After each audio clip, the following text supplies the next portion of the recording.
Second ಬಂದು ನಿಮ್ಮ leg length ನೋಡೋಣ. ಓಕೆ, ಸೊ ಏನಾದರೂ ಡಿಫಾರ್ಮಿಲಿಟೀಸ್ ಆಗಿದೆಯಾ ಇಲ್ಲ ಕರೆಕ್ಟ್ ಆಗಿದೆಯಾ ಅಂತ ಚೆಕ್ ಮಾಡೋಣ. ಆರಾಮಾಗಿ ಬಿಡಿ. Free can you feel? ಇದು ಇಲ್ಲಿಗೆ ರಬ್ ಆಗ್ತಾ ಇದೆ, ಇದು ಇಲ್ಲಿಗೆ ರಬ್ ಆಗ್ತಾ ಇದೆ. ಹೌದು. ಸೊ ನಿಮ್ಮ ಲೆಗ್ ಒಂದು ತುಂಡ ಇದೆ, ಒಂದು ಉದ್ದ ಇದೆ. ಯಾವ್ದು ನಿಮ್ಗೆ ಉದ್ದ ಅನಿಸ್ತು, ಯಾವ ಶಾರ್ಟ್ ಅನಿಸ್ತು? ನನಗೆ ರೈಟ್ ಶಾರ್ಟ್ ಅನಿಸಿದೆ, ಲೆಫ್ಟ್ ಲೆಂತ್ ಅನಿಸುತ್ತೆ. ಸೊ ಲೆಫ್ಟ್ ಲೆಂತ್ ಇರೋದ್ರಿಂದ, ಇದು ಶಾರ್ಟ್ ಆಗಿರೋದ್ರಿಂದ ಏನಾಗತ್ತೆ, ಈ ಏಜ್ ಅಲ್ಲೇ ನಿಮ್ಗೆ ಸ್ಟಾರ್ಟಿಂಗ್ ಅಲ್ಲಿ ಸ್ಲಿಪ್ ಆಗ್ತಾ ಇರ್ತೀರಾ. Whenever you are walking normal ಆಗಿ ನಡೀತಾ ಇದ್ರು ಸ್ಲಿಪ್ ಆಗ್ತಾ ಇರ್ತೀರಾ. ಅಂಡ್ ಇದನ್ನ ನೀವು ಟ್ರೀಟ್ಮೆಂಟ್ ಮಾಡ್ಕೊಂಡಿಲ್ಲ ಅಂತಂದ್ರೆ ಮುಂದಕ್ಕೆ ಏಜ್ ಆಗ್ತಾ ಇರ್ತೀರಾ. Have you seen elderly people age ಆಗಿರೋದನ್ನ ನೋಡಿದಿರಾ? They walk like duck walk ತರ ನಡೀತಾರೆ, ಹಿಂಗೆ ಕುಂತ್ಕೊಂಡು ಇದೆಲ್ಲ ಆಗತ್ತೆ. ಯಾಕೆ ಅಂದ್ರೆ ನಾವು ವಾಕ್ ಮಾಡ್ಬೇಕಾದ್ರೆ ಪ್ರೆಷರ್ ಏನಿರತ್ತೆ ಶಾರ್ಟ್ ಲೆಗ್ ಮೇಲೆ ಜಾಸ್ತಿ ಬೀಳುತ್ತೆ ಪ್ರೆಷರ್, ಲಾಂಗ್ ಲೆಗ್ ಮೇಲೆ ಪ್ರೆಷರ್ ಬೀಳೋದಿಲ್ಲ. ಪ್ರೆಷರ್ ಬೀಳದೆ ಇದ್ದಾಗ ಏನಾಗತ್ತೆ, ಸೊ ಈ ಕಾಲ್ಗೆ ನಮ್ಗೆ ಗ್ರಿಪ್ ಸಿಗೋದಿಲ್ಲ. ಗ್ರಿಪ್ ಸಿಗದೆ ಇದ್ದಾಗ ಫಾಲ್ ಆಗ್ತೀರಾ.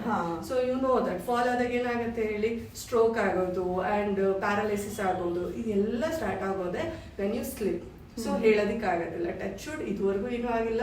ಸೊ ಮುಂದಕ್ಕೆ ಏನೂ ಆಗಬಾರ್ದು ಅಂತಂದ್ರೆ you can correct your leg length ಡಿಸ್ಕ್ರಿಪೆನ್ಸಿನೇ ಕರೆಕ್ಟ್ ಮಾಡ್ಕೊಳ್ಬೋದು. ಓಕೆ, ಸೊ ಇಲ್ಲ ಅಂದ್ರೆ ಏನಾಗುತ್ತೆ, ಮುಂದಕ್ಕೆ ಇದು ನಮಗೆ ಉದ್ದ ತುಂಡ ಇದ್ದಾಗ ಮುಂದಕ್ಕೆ ಏನಾಗುತ್ತೆ ಅಂದ್ರೆ ನಿಮಗೆ ಒಂದು ಕಾಲು ಯಾವುದು ಶಾರ್ಟ್ ಇರುತ್ತೆ ಅದ್ರ ಮೇಲೆ ತುಂಬಾ ಪ್ರೆಷರ್ ಬಿದ್ದು ನಿಮ್ಗೆ ಆರ್ಥ್ರೈಟಿಸ್ ಸ್ಟಾರ್ಟ್ ಆಗುತ್ತೆ.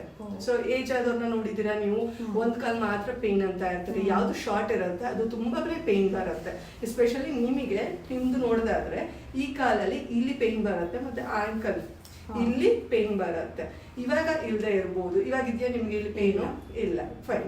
ಸೊ ನಿಮಗೆ ಇವಾಗ ಟಚ್ ವುಡ್ ಇವಾಗಿಲ್ಲ, ನಿಮ್ಗೆ ಏಜ್ ಆಗ್ತಾ ಇನ್ನೊಂದು 4-5 ಇಯರ್ಸ್ ಅಲ್ಲಿ ಏನಾಗುತ್ತೆ, ನಿಮ್ಗೆ ಏಜ್ ಆಗ್ತಾ ಇಲ್ಲಿ ತುಂಬಾನೇ ಪ್ರೆಷರ್ ಬಿದ್ದು ನಿಮಗೆ ಮಂಡಿ ನೋವು ಬರುತ್ತೆ.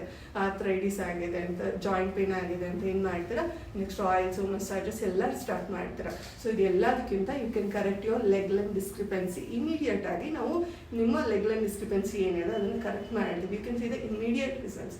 ಯಾವುದೇ ಮೆಡಿಸಿನ್ಸ್ ಇಲ್ಲ, ಯಾವುದೇ ಸೈಡ್ ಎಫೆಕ್ಟ್ಸ್ ಇಲ್ಲ. ಇಮಿಡಿಯೇಟ್ ಆಗಿ ನೀವು ಒಂದು ಲೆಗ್ ಏನಿದೆ ಈಕ್ವಲ್ ಆಗಿ ಮಾಡ್ತೀವಿ. ಓಕೆ.